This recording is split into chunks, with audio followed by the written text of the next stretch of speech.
usually when you talk about a contract or like a covenant, there's this baseline expectation of structural precision. Right, yeah. Like a clear mathematical equation. Exactly. You put in a certain amount of labor, you meet a specific measurable standard, and the ledger balances. It's clean, it's objective. Yeah. I mean, it operates in binary terms. The mortgage is either paid or it's not. The roof either leaks or it holds firm.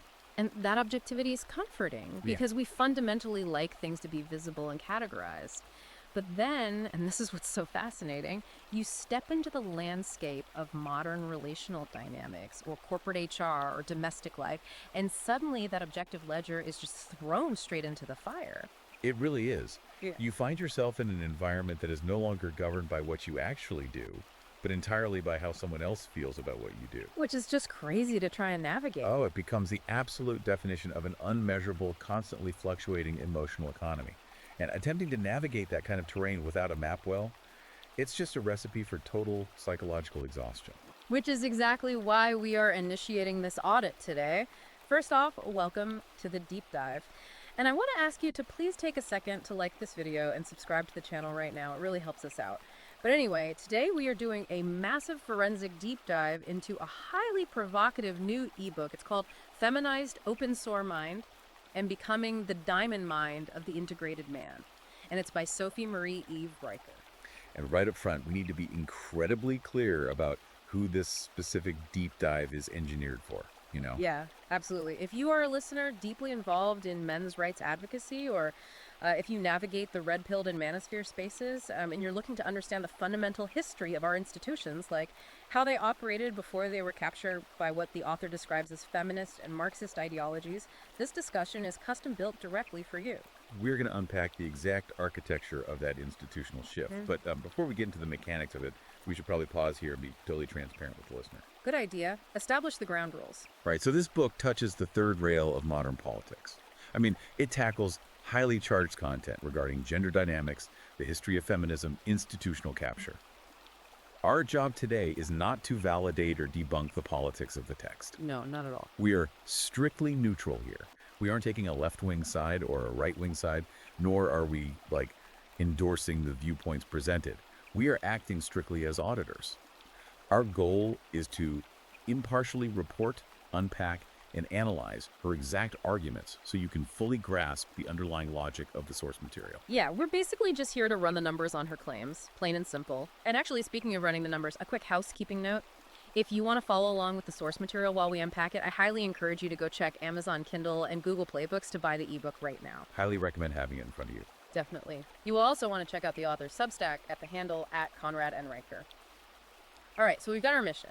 We're going to examine the core diagnosis of this open source mind versus the diamond mind, trace this historical pivot in the 1960s, and run a full forensic audit of institutions like family courts, HR, and education.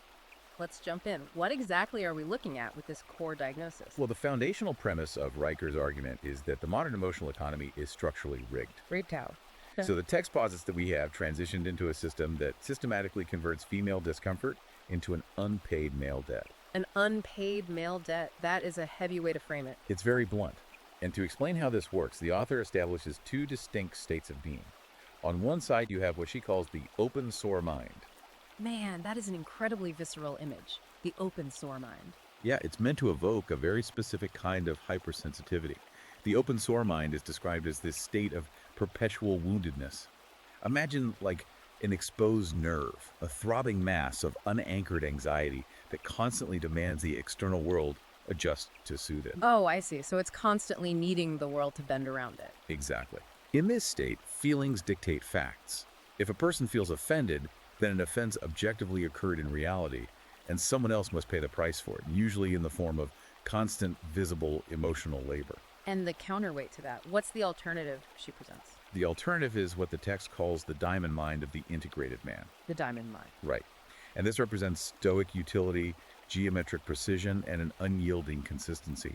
It's really about the learned ability to subordinate feeling to fact, mood to mission, and appetite to covenant. Okay, so it's the exact opposite of bleeding into the environment. Exactly.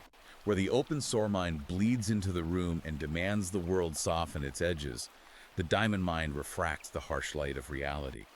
It endures under intense pressure without breaking. You know, there is an anecdote early in the text that I think anchors this perfectly. The author calls it the kitchen table scenario. Oh, yes. That's a great example. Yeah, she describes this highly competent engineer, a man whose literal daily profession is solving complex, objective structural problems. And yet, this guy spends 40 minutes at his own kitchen table, profusely apologizing for the temperature of his coffee. And the really vital detail the text isolates in that scenario is that his wife didn't actually want the beverage corrected. Right, that's the part that stood out to me. He wasn't apologizing to initiate a practical fix. Like, he wasn't going to go microwave the coffee. He was apologizing to prove that he understood her emotional weather. He had to perform this sweaty, highly visible display of effective attunement. Yeah, exactly. And the fact that he provided the home, purchased the coffee, built the table, none of that objective provision mattered in that moment. He was being taxed purely for not mirroring her internal emotional state. Which brings us to a massive concept in her framework, which is the covenant depreciation curve. I really want to dig into this. What is the covenant depreciation curve? So the text argues that as the standards for maintaining a relationship transition away from fixed objective duties and become based entirely on fluctuating emotions, the cost of maintaining that covenant rises exponentially. While the return on investment plummets, I'm guessing? Exactly. The ROI for the man drastically plummets. In practice, this means a man's quiet competence or his steady provision things that historically were, the highest virtues of a patriarch are now actively pathologized. Wait, really? Pathologized? Yeah. If he is silent, it is taxed as neglect. If he's direct, it is labeled cruelty. The system demands that he constantly pay this invisible emotional invoice, but the ledger never shows a zero balance. Because the feeling itself is the work, and his psychological bandwidth is basically the collateral. Precisely. The author asserts that this creates a state of perpetual deficit. Okay, I have to push back here for a second, or at least, channel what the prevailing culture would say. Because we hear constantly from relationship experts that couples just need to communicate better. They just need to do couples therapy or learn each other's love languages. Is the author entirely dismissing that as a solution? She is. The author explicitly attacks that exact prevailing advice, calling it a therapeutic alibi. A therapeutic alibi. So she's saying it's a cover-up. Yes, essentially. The text argues that telling a man he just needs to communicate better, or that he needs to yield his boundaries to keep the peace, mistakes a structural extraction of his labor for a mere vocabulary problem. Oh, wow. So it's blaming the victim of the extraction. Right. It's an alibi because it obscures the real issue, which is the architecture of the system itself. No amount of active listening can balance a ledger that is inherently rigged to register male calm as a structural deficit. I want to try an analogy here to see if I'm tracking the mechanics of this correctly, because it sounds a lot like signing a lease for an apartment. You sign a contract agreeing to pay, let's say, $1,000 a month. But in this scenario, the landlord has the legal right to arbitrarily raise the rent every single time they have a bad day at work or every time they feel unseen. That is a perfect analogy. And when you point to the piece of paper and say, wait, I paid the agreed upon $1,000, the landlord tells you that your insistence on the original contract is a form of emotional abuse. That captures the mechanism flawlessly. You are paying emotional rent for a household that demands your strength but completely denies your judgment.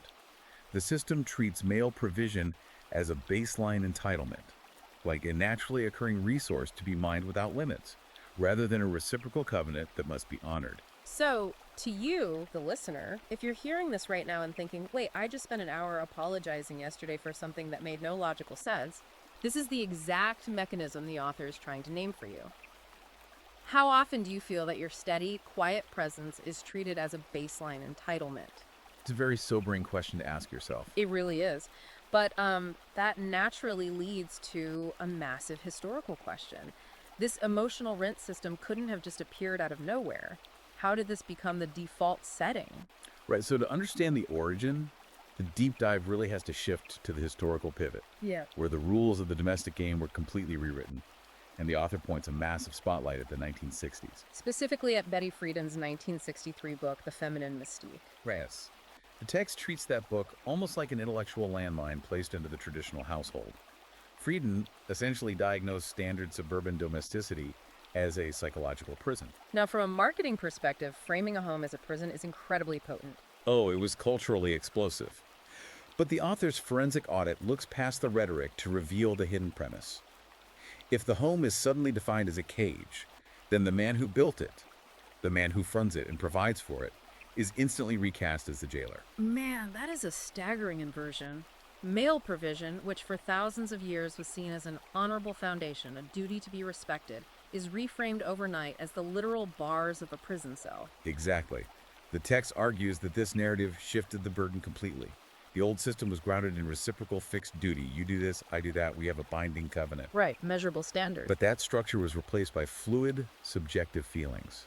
The author claims this disguised a desire to escape the necessary frictions and duties of maintaining a household as a sort of systemic awakening. But the author goes beyond just cultural mood swings, which I found fascinating. She argues this emotional framing was actually codified into hard law. She points to a very specific Supreme Court case from 1979, Orr v. Orr. I mean, we rarely talk about the legal mechanics of the 1970s sexual revolution. What actually happened in that courtroom? So Orr v. Orr was the Supreme Court case that struck down statutes requiring husbands, but not wives, to pay alimony. On paper, and certainly in the press of the era, it was celebrated as a glittering victory for equal rights, arithmetic equality. Right, because striking down male-only alimony sounds like it would relieve a burden on men. You would think so, but beneath the marble of the courtroom, the author argues a structural ledger quietly flipped. How so? Well, the ruling severed the reciprocal tether that historically bound provision to authority. By striking down the old statutes, the author claims the courts inadvertently installed a new architecture of extraction. Equality arrived on paper, but absolute liability arrived on the male ledger. Because in practice, state courts overwhelmingly continued to default to maternal custody. Exactly. While paternal debt became fiercely enforced by the state. I see. So the old covenant of fixed duty dissolved into this haze of subjective accounting. The law swapped the heavy weight of obligation for the lightness of preference. It created a system of what the text calls perpetual renegotiation. A union that once stood on a solid foundation of mutual reliance now rested on fluctuating desire. Wow. And the text argues it legally reduced men to utility providers, like automated teller machines, programmed to dispense resources on demand, while outsourcing the enforcement of female security to the state bureaucracy. This perfectly tees up a concept the author introduces that I found absolutely compelling. The glass cellar of male disposability. Yes, the glass cellar. It's a great contrast to the glass ceiling. Right, because we are constantly bombarded with narratives about women breaking the glass ceiling in corporate America. But the author argues this narrative conveniently ignores the basement. She points out that while society endlessly celebrates women entering the corporate boardroom and dominating human resources, men are left out of sight in the glass cellar. They are the ones performing the high-risk, dangerous physical labor. They're absorbing the lethal legal risks of society. Yes, and crucially, their labor funds the very bureaucratic apparatus that administers grievances against them. So the man does the dangerous physical work to fund the comfortable life, and then gets told by the bureaucracy living in that comfort that his stoicism, which is the exact psychological tool he needs to do the dangerous work, is somehow a toxic pathology. The text phrases it brilliantly. Feeling mistakes the absence of crisis for the presence of peace. Enduring mistakes the presence of crisis for the necessity of structure. That's a profound quote. Men observe this shifting ledger, They see their provision treated as a privilege they owe, their boundaries treated as cruelty, and their direct communication framed as domination. So if the 1960s and 70s fractured the domestic covenant and rewrote the hard laws of marriage, the next logical question the text addresses is indoctrination. I mean, how did this ideology capture the minds of the very next generation? Right, you have to train kids to accept this new ledger. Exactly. And to explore that, the audit turns to the classroom. What did the author find there? The author traces a direct line from the domestic fracture to the pathologizing of male development in the education system. She sets up this really incredible visual timeline to demonstrate this shift in pedagogy. Oh, yeah. She asks the reader to picture a standard classroom in 1975. A boy is sitting at a hard wooden desk. He's sounding out consonants and vowels with military precision. He's absorbing syntax through rote repetition. The entire environment demands mechanical accuracy and objective mastery. And then she asks you to fast forward just 20 years to 1995. That exact same boy, possessing the exact same biological hardware and nervous system, is now expected to sit in a circle on a rug. The dreaded circle time. Right. And he is expected to discuss his feelings about a story He might not even possess the phonetic skills to decode yet. He's rewarded for his aesthetic interpretation of the material over mechanical accuracy. And what happens if his natural biological insistence on kinetic movement disrupts circle time? Like, what if he just wants to move? He is pathologized and drugged into compliance.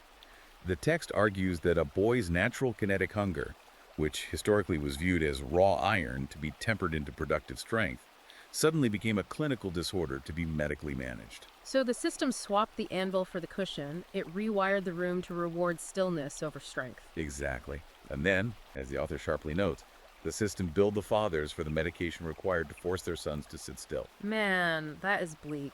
And the data the book provides to back this up is genuinely staggering. Citing the National Center for Education Statistics from 2023, the text points out that women now earn approximately 60% of all bachelor's degrees. 60%. That's a massive gap. Huge. Meanwhile, boys are overwhelmingly lagging behind in basic reading proficiency and high school graduation rates. But the author's synthesis of this data is what's really vital. She doesn't just list the stats, she explains the mechanism. She argues this is not organic, nor is it an innocent evolution of teaching methods. No, she classifies it as a hostile takeover of the classroom by a therapeutic bureaucracy that actively disdains the male nervous system. The feminized classroom operates as a factory for conformity. Factory for conformity. Yes. The teacher is no longer an instructor of objective reality. The teacher acts as a therapist, and the student is reduced to a passive receptacle for emotional validation. I want to pause here because this is where the text gets incredibly dark and incisive. The author argues that the modern school system isn't failing boys because it's underfunded or clumsy. She says it's actually succeeding perfectly at its true objective. That's the scariest part. Right. What is the mechanism of that objective? Why substitute phonics for feelings? According to the text, the objective is to socially engineer docile, compliant consumers who are entirely dependent on institutions. Think about the mechanics of it. A resilient citizen who relies on objective competence and physical mastery doesn't need a sprawling therapeutic bureaucracy. He solves his own problems. Makes total sense. But if you interrupt a boy's natural trajectory toward mastery and replace it with an approval-based morality, you create identity diffusion. So you wire his brain to seek external validation rather than internal competence. Exactly. The institution expands by manufacturing grievances and pathologizing independence. It turns the classroom into a factory of institutional dependency. The system wants people who feel, because feelings require management by an authority. It does not want people who demand objective proof. So you have a whole generation of boys conditioned by this therapeutic education model. What happens when they grow up and enter the workforce in the late 90s and 2000s? They walk into corporate HR departments that speak the exact same language. Yep. The text argues corporate culture fully adopted this therapeutic model. The author notes that as corporate integration happened in force, the workplace environment fundamentally shifted. It moved away from those objective metrics. Right. Corporate culture quietly abandoned the rigid, quantifiable metrics of the factory floor. They embraced what the text calls the soft, fermenting vocabulary of the drawing room. The soft, fermenting vocabulary of the drawing room. That is an incredible phrase. It evokes something decaying under the guise of civility. It perfectly captures the atmospheric shift. Technical competence, which is overtly masculine and quantifiable, was steadily demoted. It began to be framed as toxic, exclusionary, or overly dominant. And what replaced it? In its place, emotional legibility was elevated as a distinct, unquantifiable feminine currency. The text argues the soft skills revolution wasn't a supplement to competence. It was a hostile replacement for it. And this gives rise to two massive economies that the book audits: the victimhood economy and the rumination economy. Let's break down how these actually function in a modern office. Well, in the victimhood economy, the traditional ledger of value is completely inverted. Grievance becomes currency, complaint becomes authority, and resentment is laundered into civic virtue. And the magistrates who govern this new economy, they're the diversity, equity, and inclusion bureaucracies. Precisely. The DEI departments. The text cites independent audits showing that DEI bureaucracies have expanded over 400% since 2010. 400%. And their entire budgetary existence is funded by quantifying and managing subjective grievance metrics. They act like an overactive immune disorder attacking healthy tissue. Because they have to find problems to justify their jobs. Exactly. They are not neutral administrators. They are installed to discover new microscopic forms of oppression. Because if the grievances stop, their funding and authority evaporate. The book uses a boardroom example that I think anyone who has worked in a mid to large corporation will instantly recognize. Imagine a mid-level management meeting. The man who delivers flawless, mathematically perfect quarterly reports sits quietly in the back. He does the actual work that keeps the company afloat. But he's totally ignored. Right. But the individual who articulates a profound sense of being microaggressed by the fluorescent lighting, that person secures a dedicated budget line, a new title, and jurisdiction over 3 departments. It is the ultimate illustration of how public displays of pain convert directly into structural power. The open source mind demands endless sympathy based solely on identity and articulated discomfort. Whereas the diamond mind demands strict, evidence-based justice. Yes, but when feeling replaces fact, the institution ceases to be a machine for production and evolves into a tribunal for emotional restitution. The author introduces a term here from literary criticism to explain how HR pulls this off: the effective fallacy.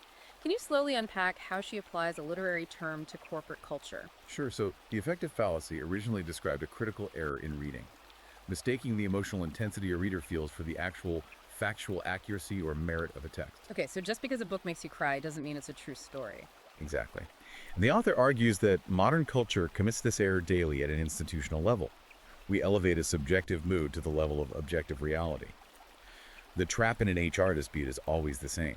You present evidence, you present logic, you present the timestamps, and the retort is inevitably, well, my feelings are valid. It is a thought-terminating cliche designed to halt an audit. It completely bypasses objective verification and freezes the argument in place. In this system, validity no longer requires proof. It only requires a theatrical declaration of distress. And this leads to what she calls the narrative depreciation curve. Yes. When subjective lived experience replaces verifiable evidence, actual male societal contribution rapidly depreciates in value. Like, think about stoic utility, just putting your head down, enduring stress, and getting the job done. It's emotionally opaque, it's not sensational, it doesn't make for a viral TikTok video or a compelling HR complaint. So, corporate algorithms and HR departments actively ignore it in favor of trauma dumping. The logic of the system is cold and inescapable. Corporate systems now reward maximum emotional legibility. Male stoic utility is highly resistant to sensationalism. Therefore, men are systematically erased from cultural narratives, or they're aggressively pathologized for the very utility that keeps the lights on. The squeaky wheel gets the grease, but on a massive corporate scale. Exactly. The more you can describe your suffering, the more resources you command. The ledger of human effort becomes forever skewed toward the narrator of the wound rather than the solver of the problem. But as corrosive as corporate HR might be, the text makes a pivot here.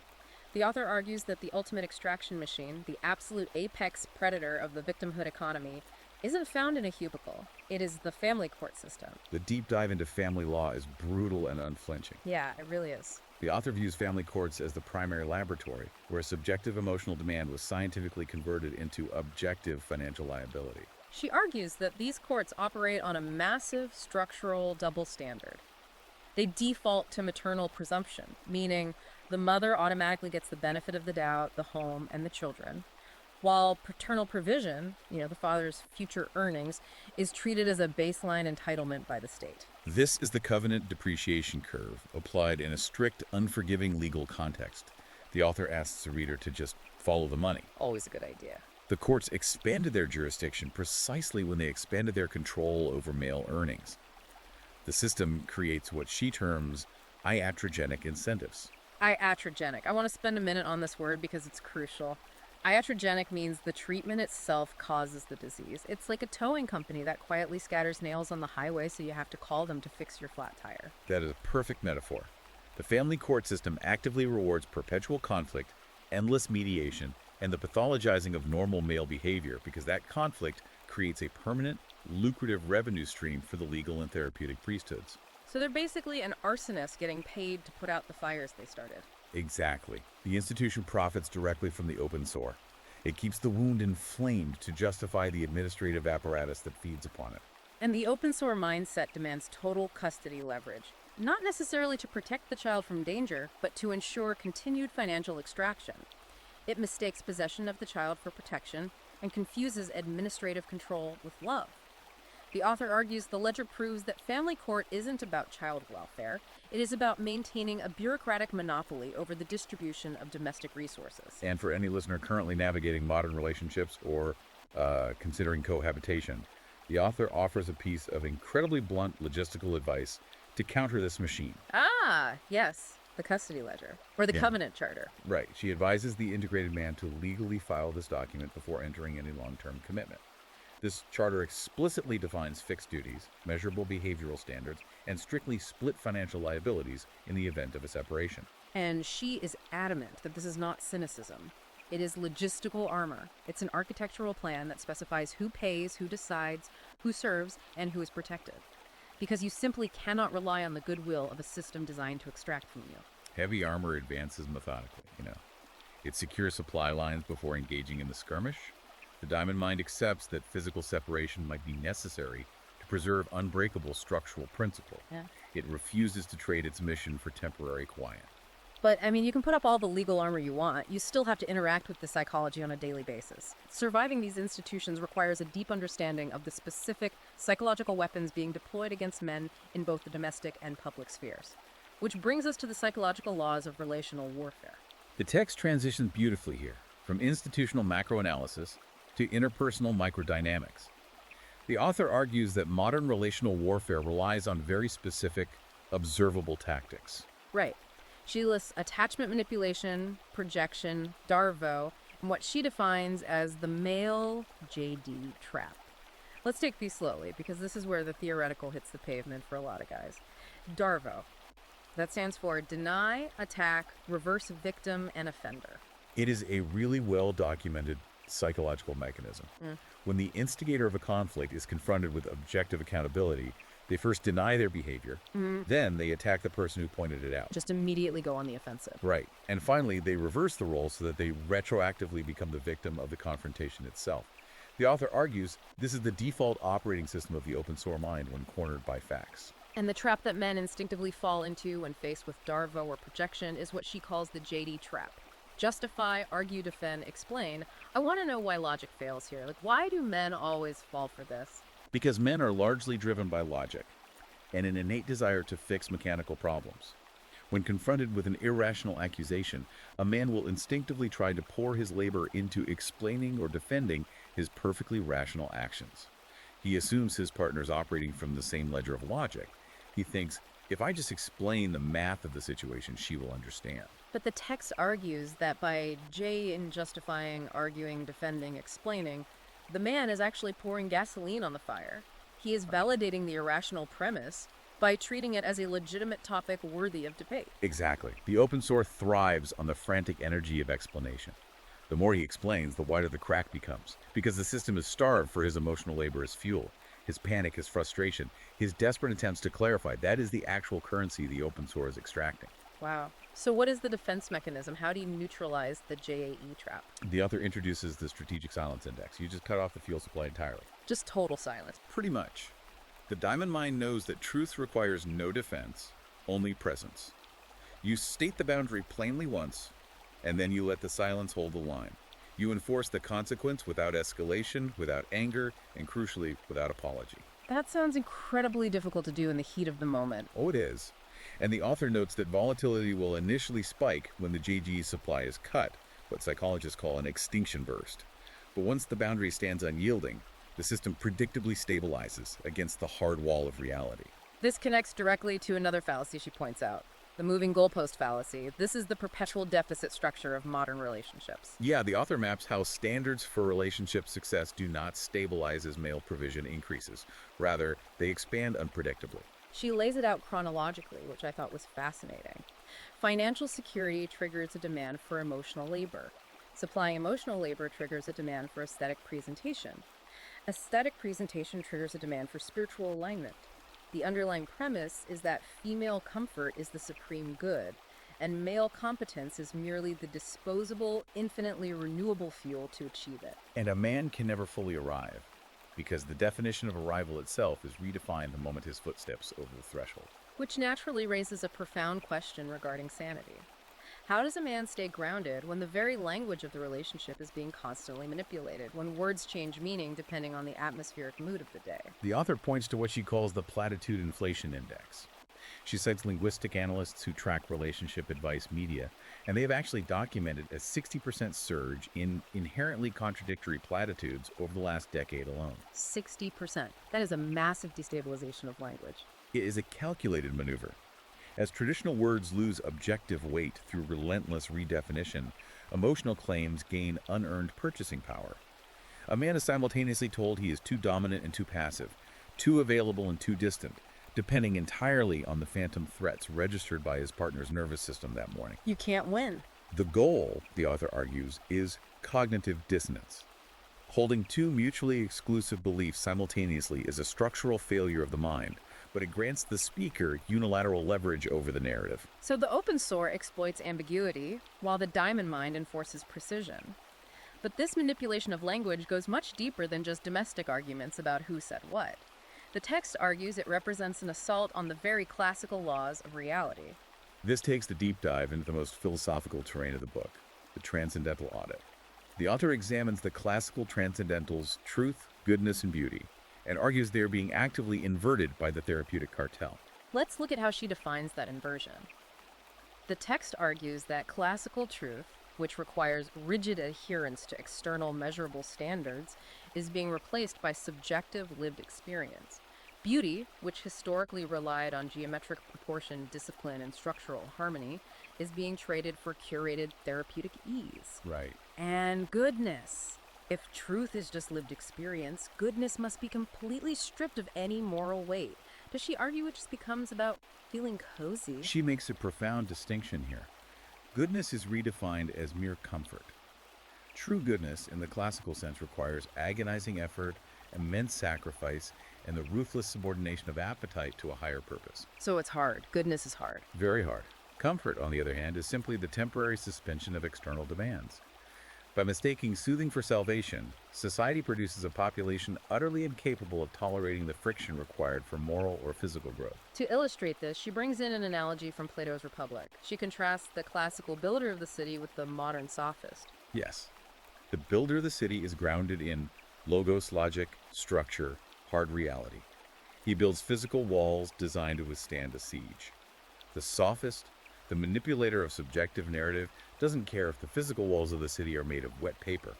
He only cares if the terrified crowd continues to applaud his rhetorical performance. And the author claims our modern institutions are run entirely by sophists. Exactly. Let's synthesize the inevitable counter-argument here. Yeah. Feminist critics and postmodern scholars would absolutely argue that these transcendentals, truth, goodness, beauty, are just patriarchal constructs. They would say these are power structures designed by dead white men to enforce historical dominance. How does the author respond to that critique? She responds with the unforgiving laws of physics. She argues that these are universal physical laws applied asymmetrically across the sexes to stabilize civilization against entropy. The author writes a line that hits like a hammer. Gravity does not pause to check the pronouns of the engineer before collapsing a poorly designed bridge. Unforgiving reality does not negotiate with the emotional narrative. Exactly. The text asserts that men continue to bear the brutal structural load of reality. Men build the physical infrastructure, they fund the massive welfare systems through taxation, they absorb the lethal physical risks of civic maintenance. While women have been granted unearned jurisdiction over the narrative interpretation of those exact realities. Right. The transcendentals aren't a flaw in the system, they are the bedrock. To feel is to weather the storm as a victim. To endure is to become the diamond that outlasts the gale. So we have audited the fractured history. We've seen the capture of the institutions. We understand the psychological traps of JD and the philosophical inversion of reality. So if the institutions are captured and the language is rigged, what is the move? What is the author's ultimate solution for you, the listener? How do you actually forge the diamond mind and reclaim your sovereignty in a game that's rigged against you? The author's solution is not loud rebellion. It is not protesting in the streets, and it is certainly not trying to reform the captured institutions from within. Her mandate is strategic withdrawal. Strategic withdrawal. It sounds like a military maneuver. It is deeply tactical. She points to data from the American Sociological Review documenting millions of men quietly extracting themselves from the grinding demands of corporate ambition and domestic appeasement. The commentary, it calls it a decline in work ethic, a failure to launch, or the quiet quitting movement. But the author completely reclassifies it. She calls it highly rational male strategic disengagement. Yes. It's like a financial boycott. You realize the currency of the victimhood economy is fake, so you just stop spending your capital, you stop paying the emotional rent to a landlord that hates you, and you take your capital and build your own fortress. That is the precise mechanism. Men are refusing the performative theater of validation. When corporate HR demands constant emotional transparency or a partner demands an endless saline drip of verbal validation, the integrated man simply stops performing.